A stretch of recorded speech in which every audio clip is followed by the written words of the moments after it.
ಮಾನ್ಯ ಸಭಾಧ್ಯಕ್ಷರೇ, ಇವತ್ತು ಸಾಕಷ್ಟು ಜನ ಯುವಕರು ಕ್ರಿಕೆಟ್ ಬೆಟ್ಟಿಂಗ್ ಇಂದ ಹಾಳಾಗ್ತಿದ್ದಾರೆ.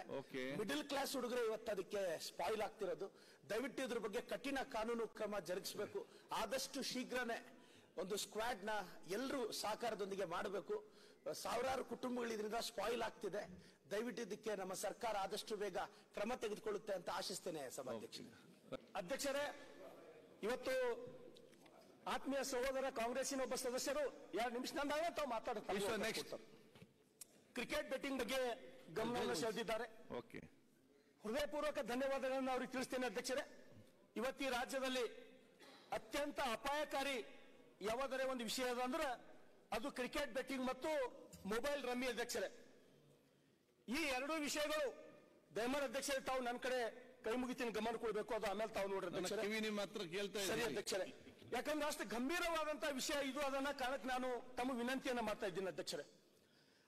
ಇವತ್ತು ಕ್ರಿಕೆಟ್ ಬೆಟ್ಟಿಂಗ್ ನಡೆಸ್ತಕ್ಕಂಥವ್ರು ಪ್ರತಿಯೊಂದು ತಾಲೂಕಿನಲ್ಲಿ ಕ್ರಿಕೆಟ್ ಬೆಟ್ಟಿಂಗ್ ನಡೆಸ್ತಕ್ಕಂಥವ್ರು ಇದ್ದಾರೆ. ಅಧ್ಯಕ್ಷರೇ, ಇವತ್ತು ಮಾನ್ಯ ಗೃಹ ಮಂತ್ರಿಗಳಿಗೆ ನಾನು ಏನ್ ಹೇಳಕ್ ಇಷ್ಟಪಡ್ತೀನಿ ಅಂದ್ರೆ ಅಧ್ಯಕ್ಷರೇ, ಆ ಕ್ರಿಕೆಟ್ ಬೆಟ್ಟಿಂಗ್ ನಡೆಸ್ತವರು ಯಾರು ಅಂತ ಹೇಳಿ ಪತ್ತೆ ಹಚ್ಚಲಕ್ಕೆ ಏನು ದೊಡ್ಡ ಮಾತಿಲ್ಲ. ಅವ್ರು ಇರೋದೇನು 1,000 ಮಂದಿ ಇಲ್ಲ ಅಧ್ಯಕ್ಷರೇ. ಒಂದು ತಾಲೂಕದೊಳಗ, ಒಂದು ತಾಲೂಕದ ಒಬ್ಬರು, ಒಂದು ಜಿಲ್ಲಾ ಕೇಂದ್ರದೊಳಗ 4 ಜನ ಅಧ್ಯಕ್ಷರೇ. ಒಂದು ಉದಾಹರಣೆ ಕೊಡ್ತೀನಿ ಅಧ್ಯಕ್ಷರೇ. ನನ್ನ ಜಿಲ್ಲೆಯೊಳಗ, ನನ್ನ ಬಸವ ಕಲ್ಯಾಣ ಮತಕ್ಷೇತ್ರದೊಳಗ ನಮ್ಮ ಬೀದರ್ SP ಚನ್ನಬಸವಣ್ಣ ಅಂತಕ್ಕಂಥ ನಿಷ್ಠಾವಂತ ಪೊಲೀಸ್ ಆಫೀಸರ್ ಗಡಿಪಾರ್ ಮಾಡಿದ್ದಾನೆ ಅಧ್ಯಕ್ಷರೇ. ಗಡಿಪಾರ್ ಬೆಟ್ಟಿಂಗ್ ಮಾಡ್ತಕ್ಕಂಥವ್ರಿಗೆ ಗಡಿಪಾರ್ ಮಾಡಿದ್ದಾರೆ ಅಧ್ಯಕ್ಷರೇ. ಇವತ್ತು ನಾವು ಈ ಚಂದ್ರಯಾನ ಮಾಡ್ತಕ್ಕಂಥದ್ರೊಳಗೆ ಯಶಸ್ವಿ ಆಗ್ತಾ ಇದ್ದೀವಿ. ಅಧ್ಯಕ್ಷರೇ, 1 ನಿಮಿಷ ಅಧ್ಯಕ್ಷರೇ. ಚಂದ್ರಯಾನ ಮಾಡೋದ್ರೊಳಗೆ ನಾವು ಯಶಸ್ವಿ ಆಗ್ತಾ ಇದ್ದೀವಿ. ಆ 4 ಜನ ಯಾರು ಕ್ರಿಕೆಟ್ ಬೆಟ್ಟಿಂಗ್ ಮಾಡ್ಲತ್ತಾರ, ಹೋಮ್ ಮಿನಿಸ್ಟರ್ ಈಗ ಆದೇಶ ಮಾಡಲಿ, ಅವ್ರು ಸಂಜೆ ತನ ಬಿಲಾಸ್ ಹೇಳ್ತಾರೆ ಅಧ್ಯಕ್ಷರೇ. ಅಧ್ಯಕ್ಷರೇ, ಒಂದು ವೇಳೆ ಇಡೀ ಸದನಕ್ಕೆ ನಾನು ಗಮನ ಸೆಳೆತೀನಿ ಅಧ್ಯಕ್ಷರೇ. ಒಂದು ವೇಳೆ ನೀವು ಇದು ಹಿಂಗೆ ಬಿಟ್ರಿ ಅಂದ್ರೆ ಬರ್ತಕ್ಕಂಥ ದಿನಮಾನದೊಳಗ 50 ಜನ ಶಾಸಕರು ಅವರೇ ಆಗಿ ಬರ್ತಾರೆ ಅಧ್ಯಕ್ಷರೇ. ಆ ಮಟ್ಟಕ್ಕೆ ಇದು ತಾವು ದಯಮಾಡಿ ಸದನ ಗಂಭೀರ ತಗೋಬೇಕು. ಇವತ್ತು 20 ವರ್ಷದ 25 ವರ್ಷದ ಹುಡುಗರು ಆತ್ಮಹತ್ಯೆ ಮಾಡ್ಕೊಳತ್ತಾರೆ ಅಧ್ಯಕ್ಷರೇ.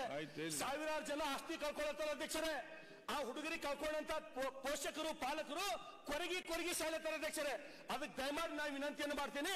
ಇದರಷ್ಟೇ ಭಯಾನಕ ಇನ್ನೊಂದು ಯಾವುದಂದ್ರೆ ಮೊಬೈಲ್ ರಮ್ಮಿ ಅಧ್ಯಕ್ಷರೇ. ಏನ್ ಮಾಡ್ತೀರಿ ನೋಡ್ರಿ ಅಧ್ಯಕ್ಷರೇ. ದಯಮಾಡಿ ಗೃಹ ಮಂತ್ರಿಗಳಿಗೆ ನಾನು ಕೈ ಮುಗಿತೀನಿ. ಇದು ಒಂದು ವೇಳೆ ನಿಂತು ಅಂತಾರ ಕ್ರಿಕೆಟ್ ಬೆಟ್ಟಿಂಗ್ ಮತ್ತು ಮೊಬೈಲ್ ರಮ್ಮಿ ಇದ್ರ ಜೊತೆಗೆ ಮಟಕ ಒಂದು ವೇಳೆ ನಿಂತು ಅಂದ್ರೆ ಬಹುತೇಕ ನಮ್ಮ ಹೋಮ್ ಮಿನಿಸ್ಟರ್ ಈ ರಾಜ್ಯದ ಪಾಲಿಗೆ ದೇವರಾಗ್ತಾರೆ ಅಧ್ಯಕ್ಷರೇ, ದೇವರಾಗ್ತಾರೆ. ಮತ್ತೆ ಈ ಸರ್ಕಾರಕ್ಕೂ ಕೂಡ ಒಳ್ಳೆ ಹೆಸರು ಬರ್ತದೆ ಅಧ್ಯಕ್ಷರೇ. ಅದಕ್ಕೆ ನಾನು ಎಲ್ಲ ಸದಸ್ಯರ ಪರವಾಗಿ ನಾನು